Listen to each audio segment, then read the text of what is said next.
थोड़ा नीचे रखो ना। अल्लाह मुसलमानों पे रहम करे। मुसलमान हर जगह तज़्ज़ुब मुश्किल हालात से गुजर रहे हैं, तो अपना वतन हो या फ़लस्तीन हो।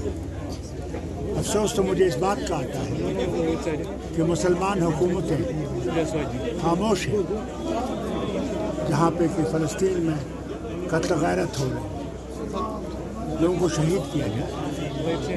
अल्लाह करे कि उनमें अक्ल आए और वो जागे कि ये इंसानियत का कत्ल किया जाए।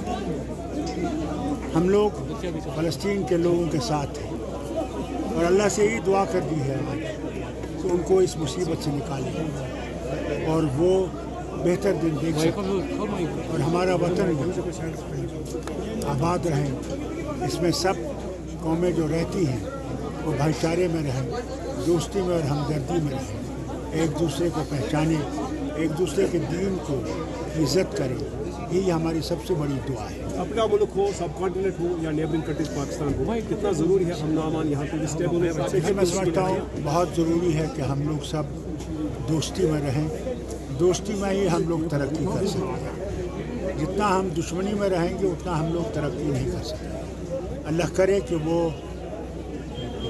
तब्दीली आए लोगों के दिमाग में कि हमने दोस्ती में रहकर ही आगे चलना है और उन वतनों में भी दोस्ती का ही जो है तरीका पैदा हो, उनके लीडरों में हो कि आखिरकार हमें बेहतर दिन देखने हैं और जो जेलों में हैं उनको अल्लाह ताला जल्द से अपने घरों में मिलाए और उनकी मुश्किलें दूर करें। डॉक्टर साहब, सबमिशन ऑफ फार्मर्स होने वाले हैं, कितना आप लोग भी 11 में जो next week submission of farmers होंगे इलेक्शन प्रोसेस के हवाले से? जी, हम लोग इसी हफ्ते में इंशाअल्लाह और 2 कैंडिडेट्स का भी ऐलान कर देंगे और आपके सामने वो सब आ जाए।